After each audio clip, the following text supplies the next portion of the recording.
with another lesson. I wanted to follow up on a lesson I taught last week, maybe it was a couple weeks ago, and then just go a little bit deeper into investing in alternatives. But let's revisit what we did. We talked about the cash flow quadrant, my favorite purple book by Robert Kiyosaki.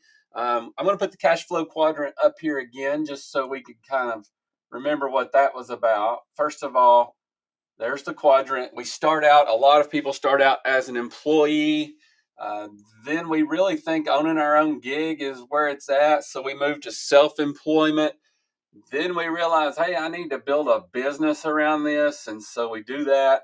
And then the last part of the quadrant is the I for investor. Today we're going to talk about the move. I talked about it doesn't matter if you're an employee, you can still visit the investor quadrant. If you're self-employed, you can still come over here. This is not exclusive, especially if you're a business owner, you can come down here. But this is really intimidating for a lot of people because we're not just talking about investing in Wall Street and investing in stocks and bonds. We're talking about real, true assets, tangible assets that throw off cash flow. If you're going to do that, there's a few steps. You've got to find these deals, either in your local market or nationwide. You've got to find them. And there's a lot of them online. You can find them on Facebook. You can find these offerings. They're called syndications. And that's where an operator is buying an asset. Mostly what you've seen in the past are a lot of apartment building offerings over the last 6, 8, 10 years. And they're using Facebook and other social media to raise their money. So you can find these operators, but you really have to be careful because you have to be able to vet these deals and understand the economics of a deal. So today's lesson is about basic understanding of what these sponsors are going to be offering you on an asset. So what you'll often see is a sponsor will come out and tell you they're going to give you a preferred rate of return. So that means that once they've paid their debt, you're in an equity position. So let's just say that they're buying and I'll use simple numbers. They're buying a $5 million asset, and they need to raise in order to buy that asset. Let's just say in today's numbers, they've got to raise 2 million. Okay, and then they're going to get a debt of 3 million. So that's kind of where we're at. They're going 60% debt, 40% equity. The debt is with a bank. We've talked about banks. Guess what? They get paid first. They're first in line. They get their money. Equity is second, and it's a little bit more risky. If this asset loses its value, which we're seeing some assets do that right now because of financing, other things dictate value, and especially in commercial, if your NOI goes down or your expenses go up, which takes your NOI down, you'll see assets drop. And for the past 10 years, nobody believed that could happen. There's a whole bunch of young investors in their late 20s and 30s who never seen a market, never seen what's going on right now with interest rates. But let's get back to what this investor is trying to do. He's trying to raise 2 million. Let's call your part of it. Let's just say that you are going to put up $100,000. Okay. And this is all just for ease. Okay. And he's promised you really two things. He's promised you a preferred rate of return, and we're going to call that 7%. He's also promised you a split. So the preferred rate of return is something you're going to get. You may get it on a monthly basis. You may get part of it on a monthly basis. You may not get any of it if this asset is not cash flowing. So he's promised you a 7% rate of return, preferred rate of return. And he's also promised you, let's call it a 70-30 split. So when you see a 70-30 split, typically that means the investors are getting 70, the sponsor is going to keep 30. And this is at the end when they're divvying out the pot at the end of the day. They've sold the asset, they're going to return capital, and then they're going to divvy out the pot. So what does this look like? What could this look like if this is a cash flowing asset that's doing very well and it's cash flowing from day one? You very well may get your 7% quarterly. So in this deal, I chose some bad numbers, but let's just say over the term of the first year, you should get $7,000. Okay. Now, if this is a value add apartment building, a lot of times they're reinvesting cash flow into repairs and turning that property into a nicer property. So sometimes, even though they've promised you 7K, they may only give you a portion of that. Maybe you only get 3.5K of that.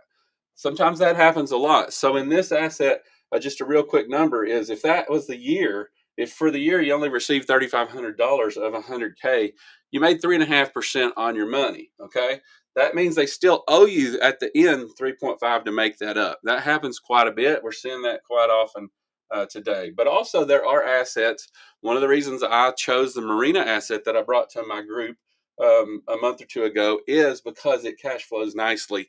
There is no value add, but they are going to add value, but it's already cash flowing. So the pref rate of return is typically paid on a quarterly basis.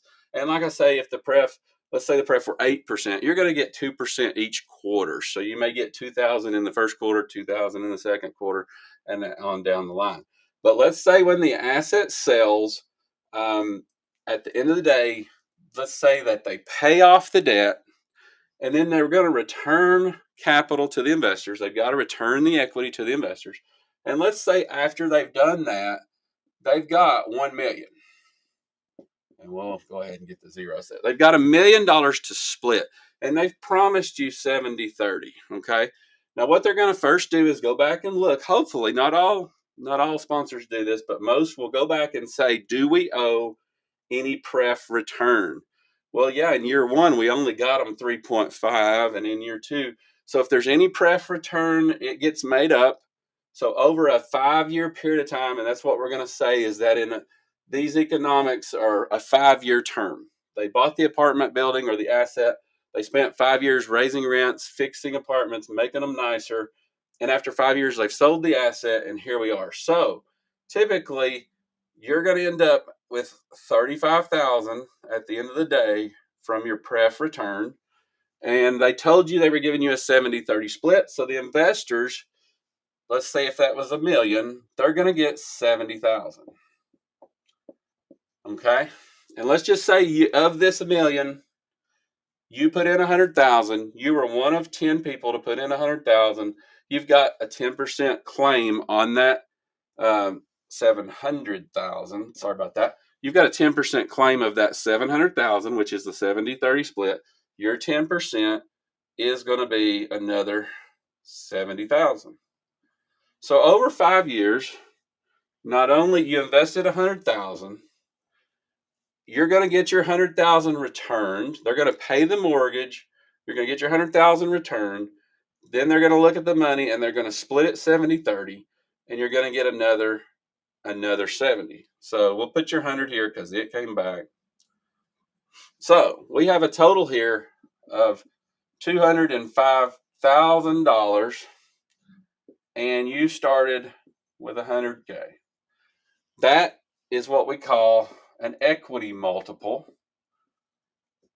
And I did the math beforehand. I'm pretty sure that's a 2.05 equity multiple. And that's not bad at all. That's doubling your money, more than doubling your money in 5 years.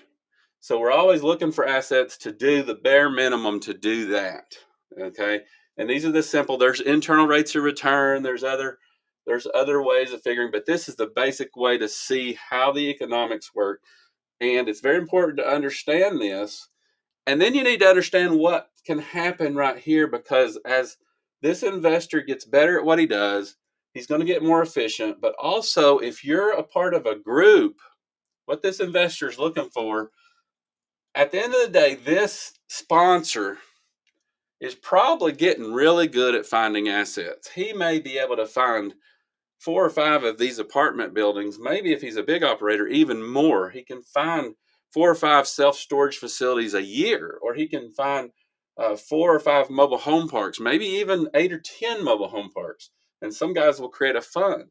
But at the end of the day, what they have trouble with is this. They have trouble with the equity. They've got to find enough equity to be able to go out and buy those assets. And that's why they need you. And that's why they need people like me who group equity together, and we come in and we say, we've got $1 million for you. We can cover half of what you need. But what can you do for us? If we make it easy and we bring you one check for $1 million, what can you do for us? So this sponsor might say, "Gosh, Kent, you can bring me $1 million." And I'll say, "Yeah." I said, "It's going to be one check. I'm going to go raise it from my investors, and we're going to bring you one check for $1 million.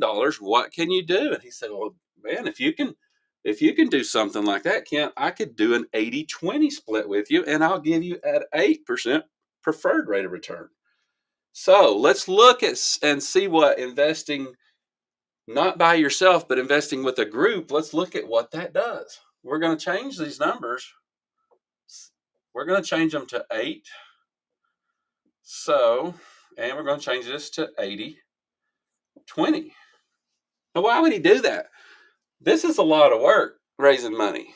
And he needs to be focusing on finding the next apartment building, the next mobile home park. And he's either got to go hire somebody to help raise money, or he's got to work with people like us who congregate capital and bring it together.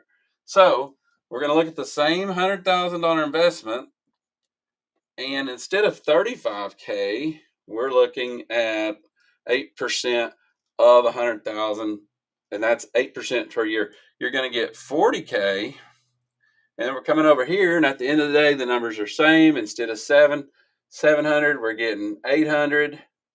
So you can see, if you know basic math, you can see that you gained $15,000 just by investing with a group, becoming a part of the big picture. So you put your money with others.